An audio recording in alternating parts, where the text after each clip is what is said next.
Hi, John.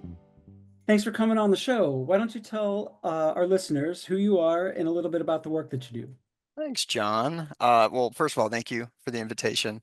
My name's John Bryson. I'm the Senior Learning and Development Director for an organization called Rangam, who I've had the pleasure of knowing for a really long time prior to working for Rangam. I get the pleasure of working for some really amazing people that I considered friends before I started working here, and it just made sense for us to join forces. But so what I do is I lead our global L&D team. So we have teams in the US and India. I've got a small team, but we lead the L&D component for our internal workforce. And then I also lead all of our client training. So Rangam is a global workforce solutions organization. So we do a lot of staffing type work. And it became important years ago to help companies attract, support, and retain talent from all kinds of backgrounds. And one of the areas we noticed was disabled and neurodivergent talent were increasingly left out of talent pipelines. And so we created something called Source Abled to help companies attract, support, and retain that talent. And I lead the training component of our framework of Source Abled. So all the clients we work with, and we're providing education on disability inclusion, autism, leadership strategies, making hiring more inclusive, how to support people, how to have a more empathetic leadership style. We've trained like 50, close to 60,000 people globally in the last few years. So I get to do that. Really, really fun. I have a background in disability employment. I've been in the field for probably 20 years. I was a classroom teacher, a consultant. I worked in adult services. So if anyone listening knows Medicaid or vocational rehabilitation services that are provided to people with disabilities to help them get jobs or keep jobs. I've done a lot of that work. People with developmental disabilities, mental health conditions, those types of things. I would essentially work with them and help them obtain employment. And so it's been kind of a lifelong journey to get to this point, to be able to educate people globally. I love it. And I don't know how I lucked into this kind of work because it's just I'm high intrigued. school, high school. I never would have thought, oh, this is a job that you can get. Well, I'm not sure how old you are, but I'm wondering if it was a job you could get back when you were in high school. It sounds like it's a pretty leading edge front that you're working in. Yeah, I mean, you could at that time have gotten a job in adult services or special education would probably be pretty close. And but the consulting space really started to emerge in the early 2000s. Walgreens had a really Randy Lewis, started this really great model for a manufacturing facility that made it one of the most, if not the first, truly inclusive uh, workplaces that was designed specifically for people who did things in different ways. And they made one of the first business cases for how beneficial it was to do that. And then it just sort of evolved from there. So yeah, I don't know, probably not before like 2006 or seven, maybe. I'm guessing, and Mhm. my memory's terrible. COVID kind of No, ruined my ability to remember time. COVID did put the time warp kind of factor into all of those recollections Oh for yeah, some of it's us. bad. When you ask me, when did that happen? It's a range now. It's not precise. It's 3 or 5 years ago. So, recognizing that you're at the forefront of a lot of these changes, what would you say in general has changed about the expectations of workplaces when it comes to not only inclusion, but I'd extend that to well-being as well? Yeah, yeah, yeah. I think that's great. Well, I would say, first of all, a lot has changed in general in the workforce. I mean, the pandemic was a big shift, but since then we've had um, massive downsizing. That's Mhm. that's affected things. And then of course I would describe the last few months as a period of uncertainty for a lot of industries. And so you have these three kind of big shifts that have happened. Um, and what I see, I do a lot of training. I talk to a lot of different types of workforces. I probably do the most with finance, pharma, and technology. But again, I've done education for a variety of organizations. And the things that I keep hearing that are of interest are psychological safety. People Hmm. want to know they feel safe at work. They want to know that work is to some extent predictable and that they can contribute fully in a way that they don't feel at risk or in danger of sharing their thoughts, ideas, opinions, want to feel respected, right? So that psychological safety piece is really key to me. The other thing that I keep hearing time and time again, and what people ask for has changed a little bit, but is generally flexibility. That during the pandemic and sort of the period where companies were really pushing return to work, I heard much more around flexibility of when to work, how to work, wanting to continue remote. And I do think that's still a big thing, but now it's more how I can communicate, how I can monitor projects, how I can share, my feedback. Essentially, what I'm hearing is more of a request on flexibility in how we expect people to work, the ways that we deliver our job duties. And so that's really interesting. And then the other thing I would say is flexibility, sort of an expectation and flexibility from leadership, that leaders will have flexible approaches to how they engage with their teams so that they don't have just a one size fits all leadership style for everybody on a team. Those are probably the two biggest things. And I think they speak to the needs too, because, as much as their shifts and expectations, they also are the things people are looking to get from the workplace. Yeah, you mentioned psychological safety as one of Yeah. those big expectations, and that term is kind of really being thrown around a lot more. Uh, Yeah. in your work, in the way that you're talking about it, you mentioned like things needing to be predictable, being able to contribute and be respected, and Yeah. potentially raise challenges to the status quo type things. Yeah. Do you find that that term psychological safety is broadly understood, or do you have to do education around that as well? And how would you explain it to people who? Yeah, so we do education on psychological safety, and that suggests to me maybe it isn't widely known enough, but a lot of times it's how to promote psychological safety in the workplace. So maybe it's that people know the word, but they don't necessarily know how to achieve the result. So we get brought in to work with leaders on that topic often enough. Um, and I would say it's probably well known, but I don't know if the the attitudes, beliefs, behaviors necessary to cultivate a workplace that is truly psychologically safe is well known. So those strategies I think still need to be talked about. And how I would describe it is an example that I'll give because I think the definitions don't do a whole lot for me. But so Yeah. imagine that you're an introvert. Okay. And I don't, by the way, truly believe anyone is fully extroverted or introverted. I think we're a range, we're dynamic people. But some people are more comfortable speaking to groups and some are less comfortable speaking to groups. But if that group is like close friends, obviously that might change, right? So say a work setting, not comfortable sharing publicly, but also you have someone who takes up a lot of space, maybe a few people that take up a lot of space in a meeting and they're sharing their ideas. And if you don't respect psychological safety, you're probably not creating ways for others to be sharing their ideas. And so what tends to happen in those kinds of situations is those who are uncomfortable keep their ideas to themselves, and those who are comfortable get their ideas shared and get the recognition and tend to advance more and tend to get the career opportunities and the accolades that might come with that, good or bad. Obviously, someone's terrible idea might shine some negative light on them. But you tend to not be contributing as much in those kinds of situations. An organization that values psychological safety would be creating multiple ways for people to be sharing. So they would have, post meeting follow up that you could share your ideas, that they'd be engaging the chat equally and prioritizing what's being put in the chat as much as they do with people that are sharing their ideas.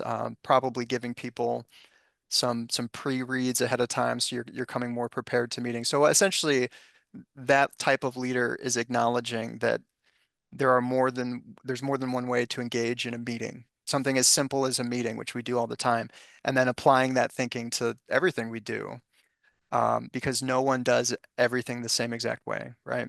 And that's how I like to describe psychological safety. It's wanting people to feel valued, respected, and secure so that they can contribute to their fullest. It's not so much about, I think some of the language around psychological safety has there's a lot of language around trauma-informed Mhm. communication, trauma-informed care, trauma-informed services, and I think that's really important. But I think you can separate those two concepts, and it's just making people feel valued and respected in the workplace, and that is shown by evidence in the way that we design how we work, not just something you talk about, which I think unfortunately is often the case.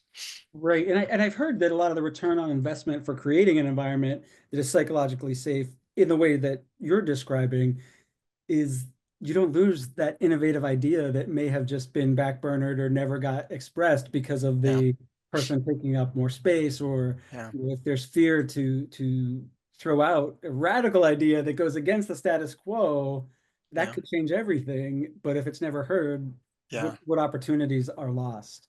Yeah, and there's so much that plays into that. It's like I think in this conversation, psychological safety will probably be a through line Okay. because everything that's related to culture can impact psychological safety and how safe people feel in the workplace and respected and valued and secure is going to impact performance and impact retention and impact talent attraction and a variety of other things. Um, so I'm excited to see where that thread goes. Yeah. Yeah. Well, if you take into account everything we've talked about from psychological safety, and you have a team that's getting it right, or even a workplace that's getting it right, like how do you know if you're getting it right versus getting it wrong? Oh, that's the age-old question. And this is something I feel very equipped to answer. So I have ADHD, attention deficit hyperactivity disorder, which is something that I was born with and diagnosed as a child, and has affected me my whole life. And I disclose for a living, Okay. right? Because to do this kind of education and these kinds of conversations, it's authenticity is really, really key. But there's a lot of people just like me who would never share, um, who they are or how they think, etc. So, I mean, if you really want to see the signs, I think you look at the people and you can tell very quickly because most disabled people will ask me, how do I know what are the signs if a company is inclusive or what are the signs if a company is accessible? And it's always the same thing. There's evidence. It's very clear if an organization is inclusive in how they interview you, how they set up their hiring practices. And so for me, like the two things I look for is how do you deal with situations like as a worker when you have bad news to give? Hmm.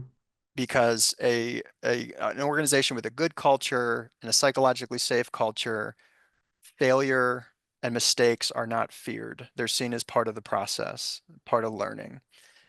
Similarly to that, how do leaders lead during difficult times? Because if your culture is authentic and it's not just words, but it's truly something that you live by, then your leadership style should lean more in to the people and the environment you're trying to create during difficult times than back off and go back to maybe some old habits or old strategies that you may have had prior to having the kind of culture you wanted to have.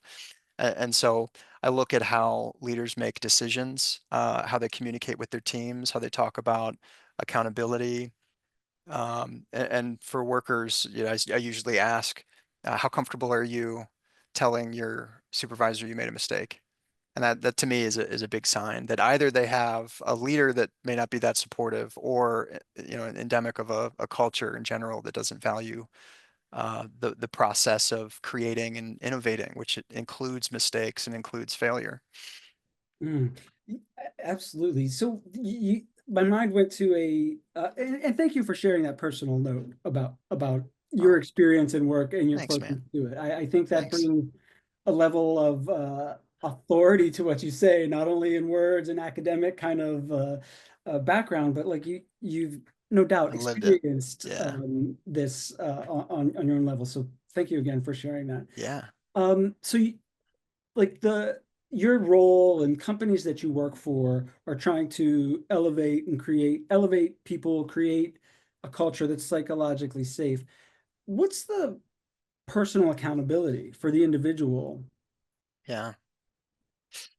Yeah. Well, that's really interesting. So in the disability advocacy space, that this is a conversation because, in the US, I don't know where all of your listeners come from, but in the US, I mean, a lot of countries, but in the US specifically, we have the Americans with Disabilities Act, which requires accommodations, reasonable accommodations be provided if someone requests them and it's determined that they're necessary for them to perform the essential functions of the job.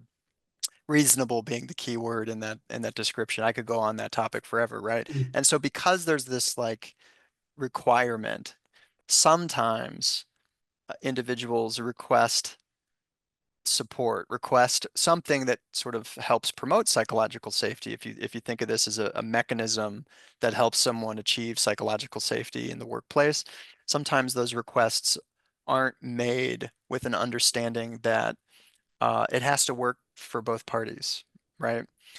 And most of the time, people with disabilities would tell you they're not met with a welcome conversation. That conversation doesn't always go well for them. And so I'd say a majority of the time, people with disabilities are either not requesting accommodations at all, or when they request it, they don't have a good experience. But there are some instances where a company wants to be supportive and wants to provide that level of support, but there's this sense of expectation rather than partnership in the conversation. And so I think the accountability piece to me is, you know, anytime you're trying to solve a problem, uh, you know, taking a conflict resolution lens. I don't know if anybody's read Fisher and Urey, but you know, um, Yeah. to me, you're trying to find a win-win, right? And in a compromise, I learned in school that it's actually both parties are losing something, right? What you're really looking for is trying to understand what you really want and trying to understand what I really want and finding something that achieves both of those things Mm. and not losing sight of that when you're trying to get the support you need, which also carries over to being an employee wanting to explain something to your supervisor. You don't have to have a disability, but say you need a little bit of extra support. If you go to the supervisor and you just tell them what you need without considering what they need or how it might impact them or impact business, you're Mhm. probably more likely to get a no or to get a version of support that doesn't quite meet your need than if you were to approach it with an understand, the perspective that you want to understand what their needs are as well, and it equips you better to get what you need, but also make sure that they're getting what they need along the way. So I think that there's some personal accountability piece for us as employees to recognize empathy goes in all directions, Mhm. accessibility goes in all directions. And when we're trying to solve problems, we should really be trying to seek understanding, but also to understand others, even if it's your manager or your company.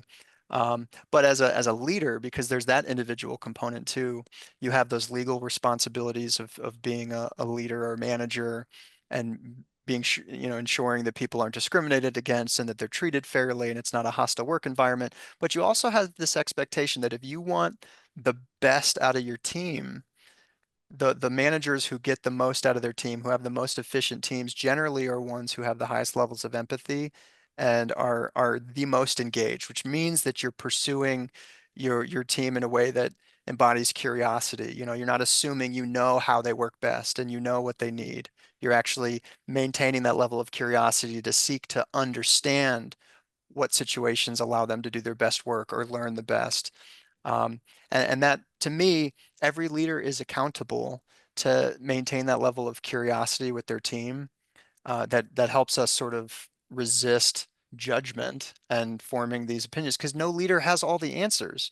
And that's one of my biggest frustrations when I encounter leaders and I'm working to help them develop their skills. But it's also usually, I kind of think of this as a consultant, but if you're starting at square one, I can only help you improve. And so it's kind of Right. job security, but it's frustrating that someone can be a leader for so long and resist this concept that they don't actually have all the answers. One of my favorite books is The Coaching Habit and the seven essential questions, Yeah. and it implies that you don't know everything, right? And Yeah. I Yeah. love this Yeah. book. I talk about it all the time. Yeah. The coaching methodology, coaching questions, leading with that coaching mindset, I think gets to a lot of what you're talking about when Yeah, uh you're saying is just like remain curious, be genuinely curious, like yeah, listen to fully understand. yeah, And you're really speaking to me. Like my background is in DEI and I'm a leadership coach, but I've watched well-intentioned leaders, like their heart is in the right place, yeah. have something be elevated to them to just Hmm. like, might help me or might help some people like me if we do this. And that elevation, even if it's just an ask, not a feedback thing, is received as, oh my gosh, like this is bad. You're coming for me. You're saying I'm not doing my job. And then that healthy discourse just goes away. It's like it doesn't Yeah, happen at that point. yeah, You mentioned a little bit of like conflict resolution and stuff. What is yeah. handling miscommunication or conflict in a psychologically safe team that you've worked with? What does that look like? Yeah, I mean, I think that is one of the hardest things in leadership, in work in general, to particularly conflict resolution.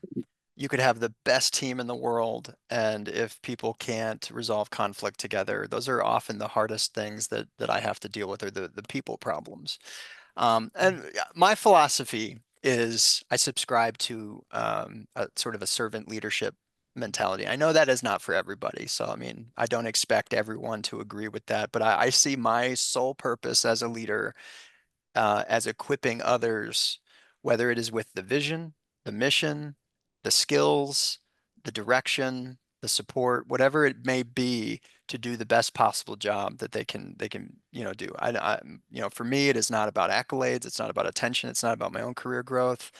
And I think leaders who are really effective and have effective teams tend to have some of those attributes. They don't have to subscribe to servant leadership, but they tend to, Mhm. So for me, one of the things that my team all know is that I'm not a referee.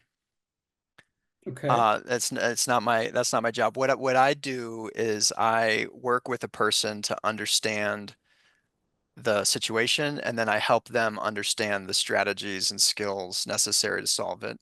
And then if there is a situation that I would say reaches sort of an HR level, because those things happen from time to time, They that's a do? that's a different circumstance, right? We have policies and procedures to follow, but when it's general, like, hey, I'm trying to do this and they disagree and I feel like I can't move forward, and it's not an HR thing, it's just, a collaboration thing. I'll work with them, get their ideas, and help them uncover a strategy that will go back to that win-win, right? That what do they really want? And I'll ask them questions. I generally try to hold back advice. That was another of the books, in the coaching. I'm forgetting the author off the top of my head, Michael. I'm forgetting his last name, but What's the book? he wrote The Advice Trap as well. Okay. I'm not And familiar with that. and the concept is basically one of the biggest traps we get into as leaders is giving to advice too often, and we create bottlenecks, and we disempower our employees to solve problems. And so I very much employ questions to pull the answers out of my team, but then put it back on them. But before we even get there, because those are things we deal with on a regular basis as leaders, before we even get there, it's establishing mutual respect in the team so that we respect differences of opinion, we respect different approaches. So one of the things I've seen, I have a client that does this and I love it. We do it. We've actually introduced the concept to some of our clients at the permission of the one client that we saw this Yeah. from, and it works really well, which is establishing agreements at the beginning of meetings, and those Okay. agreements generally align with your values. And so we respect others' perspectives, that your way of seeing things is not the only way. We try to be cognizant of the amount of space you take up, which is a big one. For me personally, being neurodivergent, not me actually, but for neurodivergent people, we can be talked over, Yep. or we can be dismissed, and many neurodivergent folks might not be comfortable overcoming that or speaking up again, and right. And so I don't personally have that issue, but I might have the alternate issue of taking up too much space because I'm losing track of time, or I'm not paying attention Yeah. to certain things because my brain doesn't notice them, and I don't want to take up someone else's space either. So it's a nice reminder to be respectful that everyone deserves equal opportunity to share their ideas in this meeting together, right? Or making sure that you get the input of others if it's not a meeting, but just, did you ask them what they thought if you're working with someone on a project rather than assuming how you're going to proceed? So whatever those agreements might be, you lay them out for the whole team, and that fosters psychological safety because everyone knows what to expect. And often psychological safety comes from some level of predictability, that you're baking into how we work, some agreements of how we're going to do things, and that gives people that level of comfort, more comfort to share and respect each other. So those are some of the things that I've seen, and that I try to do regularly in just the way I lead. It sounds like you're doing great work, and I wish we had a ton more time because I'd love to explore the things that we just talked about, especially around psychological safety, and then overlay major worldview or cultural differences, like working with Yeah, a team in India and the approach to yeah, leadership that might be, you know, the typical way of doing business, but is in yeah, complete conflict with those in the US, even though there's no real conflict, but it right. perceived conflict. But unfortunately, we do not have time for that today. John, this has been such a wonderful conversation. I am so excited to hear that companies like Rangam and are Thanks, man. working with you, and that you're bringing empathy, psychological safety, and these tools to the workplace. Great work. Thank you so much for sharing your time with us today. Really appreciate that, John. Thank you so much for the opportunity, and keep it up because these kinds of conversations are really impactful.